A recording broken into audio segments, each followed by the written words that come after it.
students and welcome back. In the previous 2 or 3 lectures we are talking about the educations. We have covered half of the lessons. We were talking about the national policy of the education in year 1986. That according to them the fundamental nature was brought about, the changes were brought in the primary, secondary and the higher education systems. Then we talked about the use of the satellite in 1975. The satellite was used for the purpose of education through the scientists with ISRO. Then we came to know about the Indira Gandhi National Open University, that is IGNOU. The United Nations had declared 1970 was as the International Education Year. We were talking about that, and later on we came to the Research Institute Science. In the post-independent period in 1950, the Council of Scientific and the Industrial Research was established with the objective to promote scientific research in the country and to take benefit of the research to all the people. यानी जो research जो भी किया जाता है उसका फ़ायदा हर एक लोगों को मिलना चाहिए, इसीलिए इस council of scientific and industrial research इसके लिए काम एस्टेब्लिश किए गए थे. Research began in the fields of physics, chemistry, pharmaceuticals, food processing and mining. इन सब चीज़ों में इसका रिसर्च का मदद लेने लगे. In the order of the industry benefits from this research, contracts were signed with the industrial institute that helped to reduce over the imports and to save foreign currency. तो दैट हेल्प मतलब एक ये contracts वगैरह sign किया गया with industrial institutes के साथ. That help to reduce our imports. जितने भी हम लोग इम्पोर्ट्स करते थे वो कम करने के लिए, क्योंकि अगर अपने यहाँ ही सब कुछ बन सकता है तो इम्पोर्ट कम से कम करें तो ज़्यादा बेटर रहता है. इससे फॉरेन करेंसी सेव होती है. This institute all motivated fundamental research. The laboratories of the council also played an important part in bringing back of the country students who had gone abroad for the higher education. तो यहाँ जो भी ज़्यादातर लोग क्या करते थे, पहले पढ़ने के लिए बाहर के देश में जाते थे. उनको लगता है कि वहाँ पे बहुत बेहतर है हायर एजुकेशन से. तो इसकी वजह से जो इन्होंने CSIR जो इन्होंने इंट्रोड्यूस किए, इससे क्या हुआ, जो लोग बाहर जाने की कोशिश करते हैं हायर स्टडीज़ के लिए, उनको भी क्या है, उनको फैसिलिटी मिली, उनको सुविधा मिली और उनको एजुकेशन का काफ़ी अच्छा सोर्स यहाँ पे मिल गया, जिसकी वजह से लोग बाहर कम जाने लगे. The achievement of the CSIR include making the ink used for the marking voters fingers during election, medicine for the malaria, elephantiasis and this tuberculosis. ये गया पार्ट में हम लोग ने ये किया था. Sorry. It also use DNA fingerprinting for the first time in the India. Conducted a genetic study of the Adivasis and Andamans and found that those tribes are 60,000 years old and developed the earthquake early warning system. तो ये जो tribes है वो 60,000 years old थे and develop the earthquake early warning system. उनको earthquake का early warning system भी develop किया गया था. It has also played an important role in the use of the neem as a pesticide. यानी नीम के पत्तों को पेस्टिसाइड की तरह इस्तेमाल करने का ये भी हमें पता चला. Use of the turmeric for the healing wounds. हल्दियों का इस्तेमाल अभी भी किया जाता है. नीम का इस्तेमाल करते हैं जब कोई इसको एक मेडिसिनल प्लांट की तरह हम लोग इस्तेमाल करते हैं. पेस्टिसाइड इवन चावल में, गेहूँ में हम लोग उसको डालते हैं ताकि कीड़ ना लगे, ऐसे पेस्टिसाइड. ओके. और टर्मरिक को हम लोग कभी भी कोई चोट लगेगी तो हम लोग उसको अप्लाई करते हैं ऐसे एंटीसेप्टिक, क्योंकि उससे तकलीफ ज़्यादा नहीं होगी, नहीं तो चोट लगने से वजह से आपको और ज़्यादा दिक्कत होगी. तो और टर्मरिक से क्या है, जल्दी वुंड्स जो चोट लगी रहती है वो जल्दी सूख जाता है, जल्दी ठीक हो जाता है. The CSIR has prepared her digital encyclopedia of the Indian traditional knowledge and made it available in 8 international languages. तो इस council of scientific industrial research ने एक डिजिटल एनसाइक्लोपीडिया तैयार किया है. एनसाइक्लोपीडिया मतलब I hope you might be knowing, it's a dictionary जिसमें बहुत सारे हर एक चीज़ का नॉलेज दिया जाता है, टॉपिक एक्सप्लेन किया जाता है.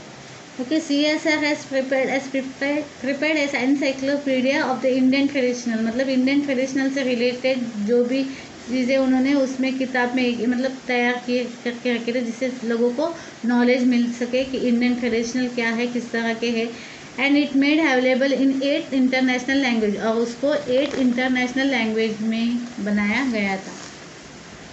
Now mathematics, the National Institute for Research in the Mathematical and the Physical Science in Tamil Nadu was established in 1962. It encouraged the highest level of research in mathematics. तो national Institute of research in the mathematical and physics science का जो है वो तमिलनाडु में establish किया गया था 1962 for the highest level of research in mathematics, ताकि मैथमेटिक्स में और ज़्यादा खोजबीन की जाए और उससे और ज़्यादा नॉलेज मिल सके. Computers, in 1969 we made the first indigenous computer named the ISIJU computer, as this was achieved by the Indian Satellite Institute of Jadavpur University working together. तो एक इंडिजिनियस कंप्यूटर किया गया था जिसका नाम था ISIJU, that is Indian Statistical Institute and the Jadavpur University working together. In 1974, Tata Consultant Services obtaining an important contract in the area of software productions, and that was beginning of the software industries in the India. तो Tata consultant services ने पहली बार software productions किए और ये सबसे पहली हमारा software industry India में था. Computers also help to set up the speed of scientific research. Computer के मदद से जो रिसर्च वगैरह किए जाते थे उसमें स्पीड अप आ गए, मतलब तेज़ी से काम होने लगे. In 1987 America refuse to allow India to get a super computer. The Rajiv Gandhi government decided to develop a supercomputer indigenously. In 1988, the central government established the Center for Development of Advanced Computing (CDAC) in Pune, and 1991, the center under the leadership of Dr. Vijay Bhatkar developed the Param 8000 supercomputer. यानी 87 में America ने India का allow नहीं किया super computer लेने के लिए. तो राजीव गांधी जब गवर्नमेंट में थे, when he was the prime minister, तो उन्होंने डिसाइड किया कि हम लोग अपना ही सुपर कंप्यूटर बनाएंगे अलग सा. तो इन 1988 सेंट्रल गवर्नमेंट ने एस्टेब्लिश किया centre for the development of the advance computing CDAC in Pune, और 1991 में एक under the leadership of doctor Vijay Bhatkar उन्होंने परम 8000 सुपर कंप्यूटर बनाया. उनके नेतृत्व में एक हम लोग ने सुपर कंप्यूटर बनाया. Now Baba atomic research centre, this institute has conducted valuable research in the fields of nuclear physics, solid state physics, spectroscopy, chemicals and life science. It also started a school to train scientists for setting up the nuclear reactor. A institute was conducted. Okay, इस institute में nuclear physics, solid state physics, spectroscopic, chemical और life science के ऊपर research वगैरह होते हैं. और इतना ही नहीं, जो बच्चे इस क्षेत्र में जाना चाहते हैं उनको ट्रेनिंग भी दिए गए ताकि वो भावी फ्यूचर साइंटिस्ट बन सके. Engineering, Indian Institute of Technology, that is IIT. India's first IIT was set up in the Kharagpur in waste Bengal. West Bengal में फर्स्ट IIT का ये खोला गया था टेक्नोलॉजी का इन waste Bengal in 1951. The objective of this institute was that higher and advanced education in all the branches of engineering should be available in India and meet the country need. इसका उद्देश्य क्या था कि जो भी एडवांस एजुकेशन थे हर एक किस्म के इंजीनियरिंग लाइन में, वो सारे बच्चों को जिनको पढ़ना है, इंजीनियरिंग करना है, उनको वो नॉलेज मिल सके. इसीलिए IIT इंस्टीट्यूट खोला गया था खड़गपुर में, that was in waste Bengal in 1951. The engineering college of Powai, Chennai, Kanpur and New Delhi were converted into IIT. और जो भी इंजीनियरिंग कॉलेजेस थे उनको सबको IIT में कन्वर्ट किया गया था जो कानपुर, न्यू दिल्ली, पवई और चेन्नई में थे। The Soviet union, America, Germany and the UNESCO also extended help to set up this institute. तो सोवियत यूनियन और अमेरिका और जर्मनी ने और एंड द यूनेस्को ने सब ने अपना हाथ बढ़ाया, उनको हेल्प किया इस इंस्टीट्यूट को बनाने में। The IIT in India were given in the status of deemed university and B.Tech and M.Tech courses. तो IIT क्या है, इसमें B.Tech और M.Tech का कोर्सेज भी अवेलेबल करते हैं।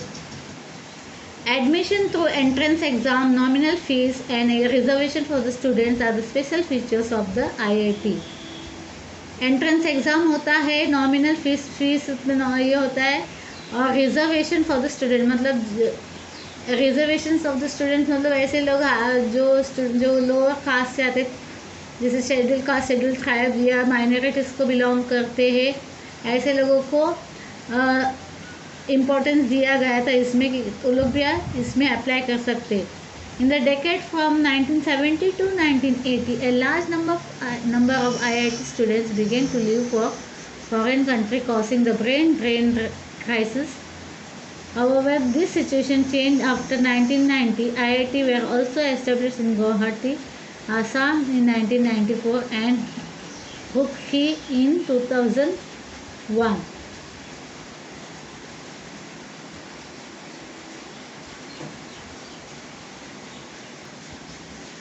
Indian Institute of Management, as high quality engineers and graduating from the IIT, the center of the Gujarat government started the Indian Institute of Management to mold skilled managers. Harvard Business School in America helped to set up IIM in Ahmedabad. Other IIM have been set up in Kolkata, Bangalore, Lucknow, Kozhikode and Indore and Shilgaon. Okay तो अभी उसके बाद है ना management से जो department है उसके तरफ ध्यान दिया गया, दैट इज इन गुजरात एक सेंटर खोला गया था जिससे कि they wanted to skill the boys और girls to be a manager का जिनको ये मैनेज करना था, बिजनेस मैनेजमेंट वगैरह जिसको करना था उनके लिए ये स्पेशली बनाया गया था ताकि वो बिजनेस कर सके। तो Harvard business school in America help in setup, उन्होंने मदद की। IIM अहमदाबाद जब इंस्टीट्यूट यहाँ पे खोला गया था गुजरात में तो उसमें उन्होंने मदद की, और बहुत सारे IIM इंस्टीट्यूट खुले थे, that is Kolkata, Bengaluru, Lucknow, Kozhikode, Indore and Shelgaon.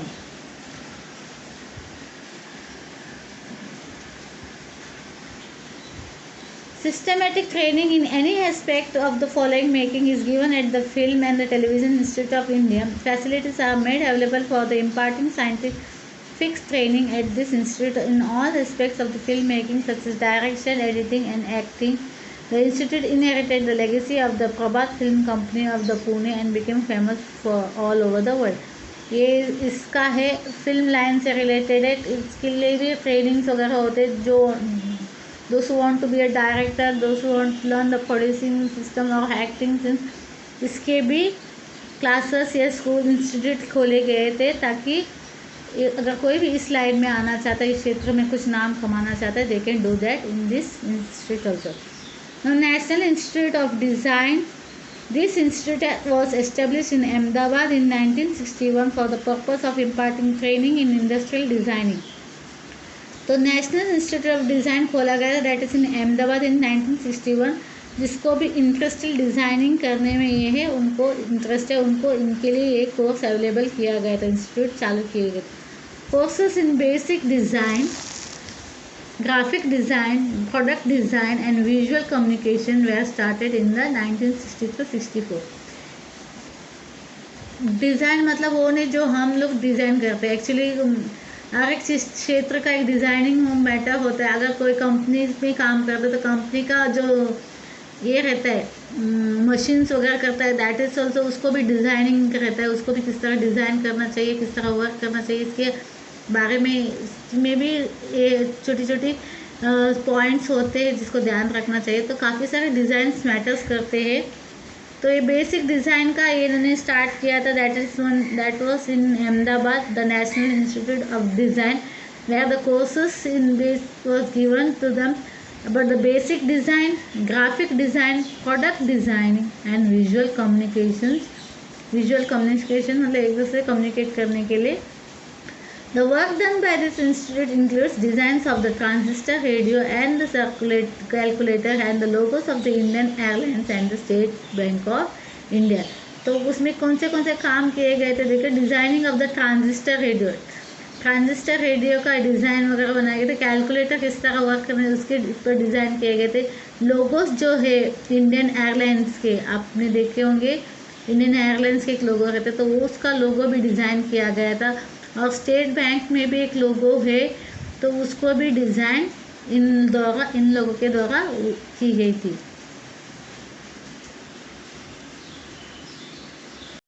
Okay, here I am going to stop. I am going to wind it up here. The remaining part, research institute regarding the medicine, will be explained to you in the next lecture. तो medical से related जो भी चीज़ें हैं वो आपको मैंने कल बताऊंगी. तो अब आपने जाना कि इंडियन इंस्टीट्यूट ऑफ मैनेजमेंट चालू किए गए थे जिससे मैनेजमेंट कैसे किसी बिजनेस को मैनेज किस तरह करना चाहिए उसके बारे में लोगों को कोर्सेस अप्लाई दिए जाते थे, जिससे जो भी इस क्षेत्र में आना चाहते हैं, इस फील्ड में आना चाहते हैं, दे कैन डू दैट. तो इंडियन इंस्टीट्यूट ऑफ टेक्नोलॉजी भी था, दैट इज़ IIT. मतलब जिनको इंजीनियरिंग करना था IIT ने वो ये किया. जो एडवांस टाइप का इंजीनियरिंग है, बहुत सारे कॉलेज इंजीनियरिंग कॉलेजेस को लोग ने IIT में ट्रांसफ़र किया ताकि जो भी बच्चे लोग आगे जाके इंजीनियरिंग के फील्ड में या IIT फील्ड में जो भी ये करना चाहते हैं, they can do through this. ये एडवांस टाइप ऑफ है जिसमें बहुत सारे नॉलेज इनको प्रोवाइड किए जाते हैं IIT इंस्टीट्यूट द्वारा. Okay, now bye, see you in the next lecture.